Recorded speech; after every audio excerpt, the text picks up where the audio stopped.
Hello everyone, this is Prachi and you're watching efutureinside.com, जिथे आपण शिकतो इंग्लिश आपल्या मातृभाषेतून. आय होप तुम्ही आधीचे सगळे व्हिडिओ बघितले असतील. ज्यांनी व्हिडिओ बघितले नाही त्यांच्यासाठी डिस्क्रिप्शन मध्ये लिंक दिलेली आहे, तेव्हा लिंक चेक करून नक्की बघा. अजून जर तुम्ही चॅनल सबस्क्राईब केला नसेल तर चॅनल सबस्क्राईब करा आणि बेल आयकॉन दाबा, म्हणजे तुम्हाला सहज सोप्या पद्धतीने मराठीतून इंग्रजी शिकता येईल. आजचा व्हिडिओ खूप इंटरेस्टिंग होणार आहे. यामध्ये आपण खूप नवीन गोष्टी शिकणार आहोत, तेव्हा हा व्हिडिओ तुम्ही पूर्ण पाहायचा आहे. So without wasting time, let's get started.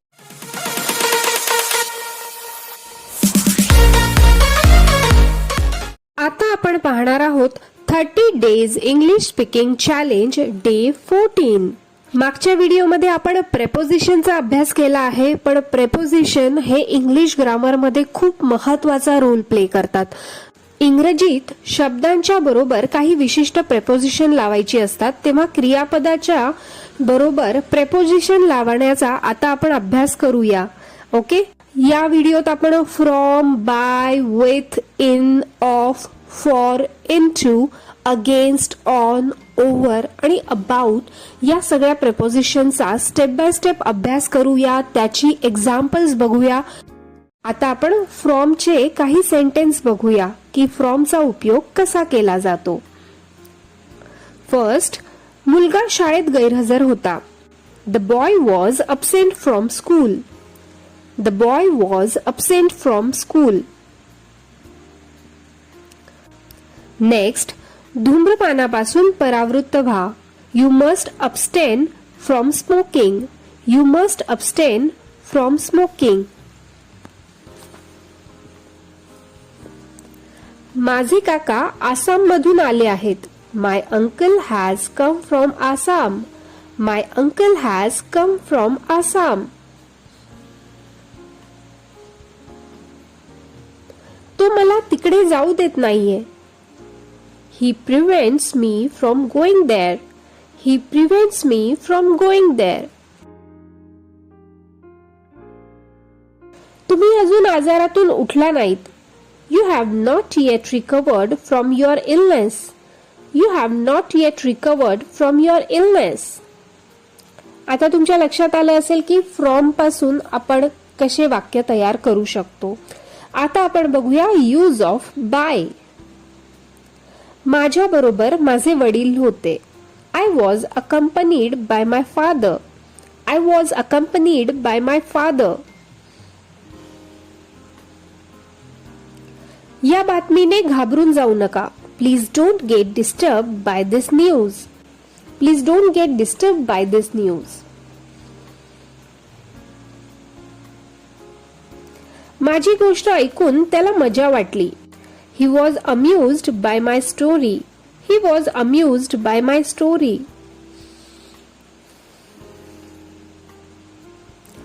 त्याच्या वागणुकीचा आम्हाला कंटाळा आला.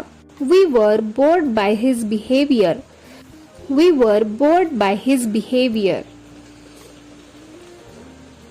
मी जुन्या अंगठीच्या ऐवजी नवी घेतली. I replaced my old ring by a new one. I replaced my old ring by a new one. तुला इतरांशी कसे वागावे हेच कळत नाही. You don't know how to deal with others. You don't know how to deal with others. आपल्याला इंग्रजी भाषा परिचित व्हायला हवी. We should be acquainted with the English language. We should be acquainted with the English language. त्याला चित्र काढण्याची देणगी होती. He was gifted with a talent for painting. He was gifted with a talent for painting. माझा boss माझ्यावर खुश होता. My boss was pleased with me. My boss was pleased with me.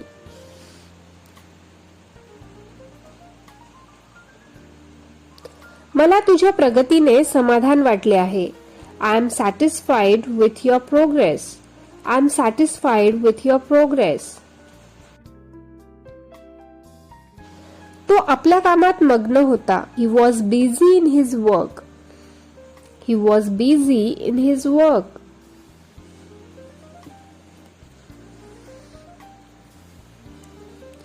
तुझ्या वागण्यात नम्रता पाहिजे. You must be polite in your behavior. You must be polite in your behavior.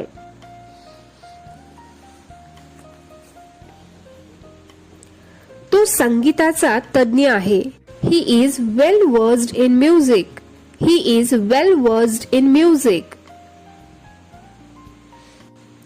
त्याच्या वागण्यामुळे भांडण झाले. His action has resulted in a quarrel. His action has resulted in a quarrel. हा आता आपण इनचा use पाहिला. आता आपण बघूया यूज ऑफ. त्याला यशाची खात्री होती. He was sure of success. He was sure of success. त्याला आपल्या वैगुण्याची पूर्ण जाणीव आहे. He is fully aware of his weakness. He is fully aware of his weakness.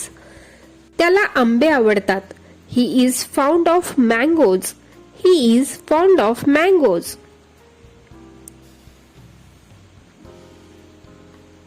त्याला पाहून मला त्याच्या भावाची आठवण झाली.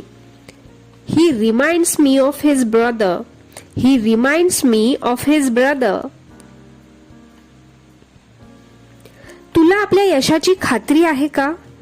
Are you sure of our success? Are you sure of your success? ती परीक्षेची तयारी करीत आहे का? Is she preparing for the test? Is she preparing for the test? मी नेहमी त्याची काळजी घेतो. I always care for him. I always care for him.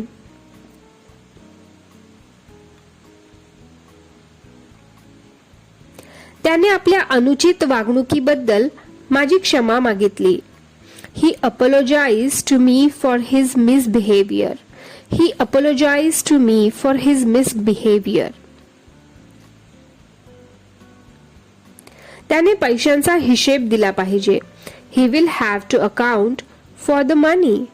He will have to account for the money. Now let's use of to. त्याला धूम्रपानाची सवय लागली आहे. He is addicted to smoking. He is addicted to smoking. तो नियमांच्या विरुद्ध वागला. He acted contrary to the rules. He acted contrary to the rules.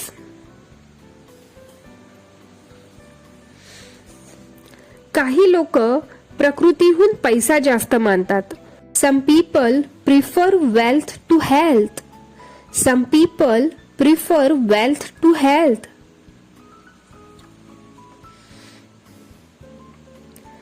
त्याने ते प्रकरण उच्च अधिकाऱ्यांच्या पुढे मांडले. He referred the matter to the higher authorities. He referred the matter to the higher authorities. त्याला हॉस्पिटलमध्ये दाखल केले. He was admitted to the hospital. He was admitted to the hospital. Now let's see use of into. पोलिसांनी प्रकरणाची चौकशी केली. The police looked into the matter. The police looked into the matter. आम्ही आपली पुस्तके आपल्या पिशवीत ठेवली. We put our books into our bags. We put our books into our bags. तो खोलीत गेला. He went into the room. He went into the room. Now let's see use of against. मी तुला तुझ्या शत्रूपासून नेहमी सावध करतो. I always warn you against your enemies. I always warn you against your enemies.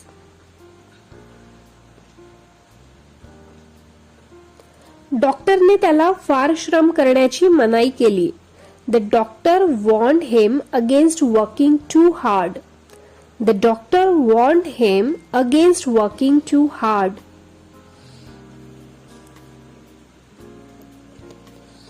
Now let's see use of on. त्याची टीका सत्यावर आधारलेली नाही. His criticism is not based on facts. His criticism is not based on facts. तुमचा तिकडे जाण्याचा हट्ट का आहे? Why are you bent on going there? Why are you bent on going there? आपण त्याचा भरोसा करू शकत नाही. We cannot rely on him.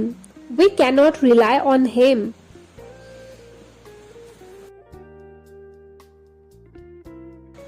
Use of over. रस्त्यावर बर्फ पडलाय. Ice is scattered over the road. Ice is scattered over the road. पूल नदीवर आहे. The bridge is over the river. The bridge is over the river. Now let's see use of about. आई आपल्या मुलाच्या प्रकृतीबद्दल चिंतित आहे. The mother is worried about her son's health. The mother is worried about her son's health. ती सीताविषयी चौकशी करीत होती. She was inquiring about Sita. She was inquiring about Sita. मी जाणारच होते. I was about to go. I was about to go. आता आपण काही पाहूया phrases prepositions. तो खूप श्रम केल्यामुळे यशस्वी झाला. He succeed by dint of hard work. He succeed by dint of hard work. आपण आपल्या देशासाठी सर्वस्वाचा त्याग केला पाहिजे. We should sacrifice everything for the sake of our country. We should sacrifice everything for the sake of our country.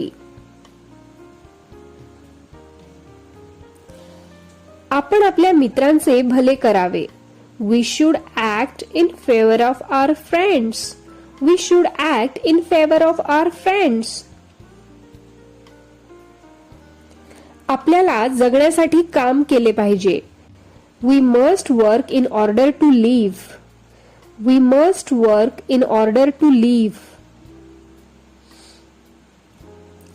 आजारी असूनही मी ऑफिसात गेलो. I attended the office in spite of my illness. I attended the office in spite of my illness. आपण संकटांनी घेरलो आहोत. We are in the midst of trouble. We are in the midst of trouble.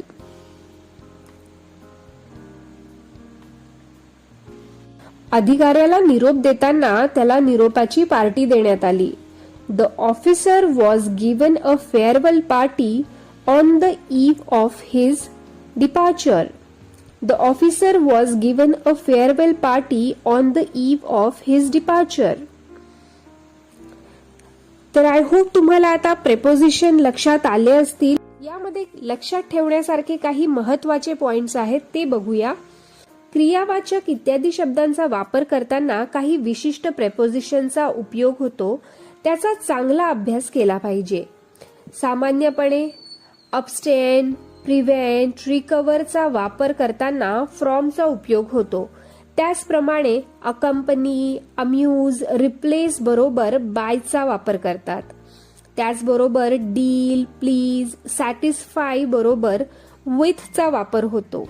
त्यानंतर prepare, care, apologise बरोबर फॉरचा वापर होतो. आणि addict, prefer, refer बरोबर टूचा वापर होतो. तसंच बेस, रिलाय बरोबर ऑनचा उपयोग होतो.